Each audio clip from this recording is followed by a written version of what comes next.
I think, being here in Pittsburgh, I think, is a really gives us an opportunity to be very reflective and look at, some of the different times and the different eras that DeWitt and Pat talked about, and really understand the connection that Pittsburgh has, to, the global economy, and really where the global economy is at in many ways. Much of what was the old gray industrial economy, was born out of here. The first gas station ever, was about a mile from here. So we think about, Middle East oil, and we think about, oil rigs in Texas and Louisiana. We talk about the Alaskan pipeline and the effect, that so much of that petroleum has had on the global economy. And think about the first gas station ever was situated about a mile from here. So it really gives us an opportunity to go full circle and really understand that, Pittsburgh, plays a unique place, and there's probably not a more appropriate place in the world than to be having these types of discussions and really looking at the opportunity that Pittsburgh has once again to be a leader, as Pittsburgh was a leader in the old industrial economy.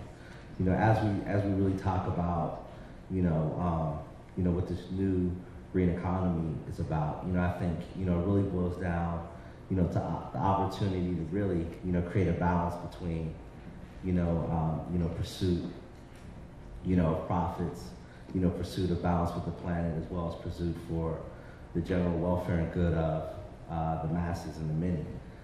I think the green economy provides an opportunity to do that. I think it also provides an opportunity for this country to once again, be an industrial engine of the world. If we can get ahead of the curve with a lot of this technology, as well as the skilled workforce, it really presents us with an opportunity to do, just as DeWitt was talking about in the 40s and 50s, that being an industrial engine of the world, it provides that. So much of, building this new infrastructure is so labor intensive, and it makes sense to, the people harken back to the days of Franklin Roosevelt and the New Deal. Because, in many ways, they laid the foundation, for the modern infrastructure of this country. A lot of that was built up upon after by Truman and Eisenhower, the federal interstate system, but all the roads and the bridges and the dams, and, all the, the modern infrastructure that was built all over this country. We have the opportunity to do that again, but this time with the green infrastructure, clean energy infrastructure. Whether it's solar panels, whether it's biofuels, other forms of renewable energy. I mean, just starting with energy efficiency alone. You look at, weatherization, in the city of Philadelphia. I was at a meeting that Vice President Biden had facilitated, and I think there's 250,000 row homes in the city of Philadelphia. When you think about the opportunity to build a workforce, to weatherize and retrofit those buildings. I mean, you think about I think it's up to 43%, of carbon emissions are caused just from heating buildings and maintaining buildings, whether it's the lights, whether it's the heat. It's really the lowest hanging fruit when we talk about being able to build a workforce as well as have an impact on the environment. And then moving forward with more sophisticated types of clean energy, we really get into some of the research in the biofuels, different types of feedstocks, whether it's sunflower oil or even actually animal fat. Some places in Europe actually use fat from deceased rabbits to generate and refine biofuel. Rabbits? Yeah. I'm not advocating that as the best direction we should go, but it just really shows the opportunity that we have, in this city as well as in this country to really get ahead of the process. A lot of folks, are really just getting, hip to really what's going on, just figuring out what's going on, and people are trying to get plugged in. And I think, so far in Pittsburgh, particularly with our history of green buildings, really positions us to really expand beyond that.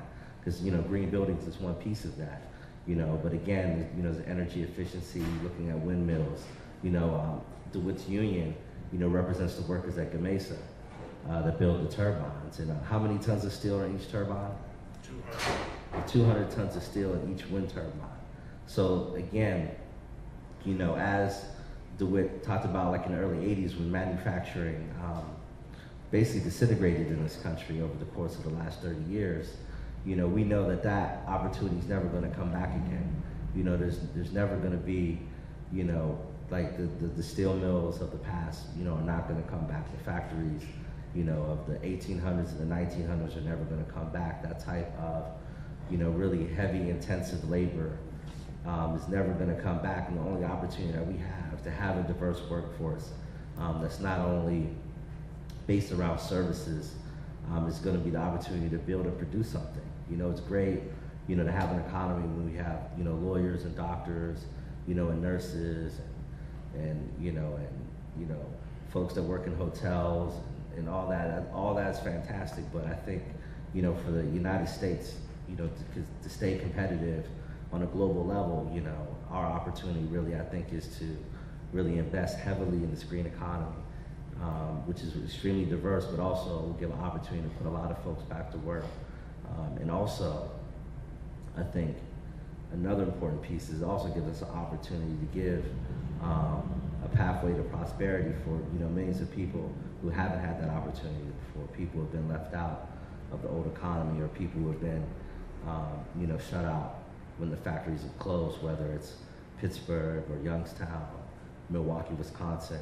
You know, I've been to almost every city, you know, in the so-called Rust Belt, and it's a, you know, very similar story. You know, whether it's Milwaukee, Wisconsin, which was one of the last cities to have a northern migration in the 70s and late 70s. When the factories closed, it was the same types of conditions, and you see it all over the country. And I think, you know, cities like Pittsburgh, you know, cities like Youngstown that have a rich tradition of hard work, you know, throwing on your hat and getting busy early in the morning and putting in an honest work and taking care of your family. I think, you know, in a 21st century way, we can do that again, but not only put people back to work, but truly, you know, make a concerted effort, you know, to address the climate change issues that we face as well. So it's really a win-win, and it's really just about understanding that when people talk about the economy, is this term everybody's using called the new normal, and I think that that this is part of the new normal. That sustainability is part of the new normal. We can't be as wasteful as we once were, you know, just from an economic standpoint as well as from a climate change standpoint. The resources aren't there, so we have to be you know, take the same principles that we take around fiscal conservatism and prudence and other types of, you know, political philosophies that really are based around, you know, not being wasteful, you know, being prudent and mindful. I think it's really that same type of principle that's going to have to drive us around sustainability and building a more sustainable economy. And I think what we'll find is, like DeWitt said, we'll create jobs and many ancillary jobs out of those jobs. There's a window factory in Vandergrift, Pennsylvania, if any of you are familiar, called Serious Materials, that produces energy efficient windows. It was an old window factory that shut down several years ago and put several hundred people out of work. Over 100 people have been rehired, and now they're working in green jobs, doing energy efficient windows. Up in Evansburg, where they have part of Guyasuta operations up in Evansburg, you have people formerly who were factory workers, skilled labor, now working in green jobs. So it's not just an urban thing, it's not just going to be a pathway to get folks from urban areas who have faced economic challenges, but we're also talking about Sharon, Pennsylvania, Farrell, Pennsylvania, and places like Aliquippa and Beaver and Ambridge have also been devastated by this loss of manufacturing. It's going to be an opportunity for them as well. Because basically anywhere in the Northeast where there's houses, there's going to be a need to weatherize and retrofit. And as much labor as it's going to take to do that, it's going to be a lot of people who have the opportunity to have jobs, as well as I think it's going to provide opportunities for folks who are going to be displaced by this new economy. Because that's also a reality that we have to face, is that some of the jobs that existed there are going to have to be phased out because of the restrictions with the emissions as we move into 2020 and 2030 and 2040. It's going to be certain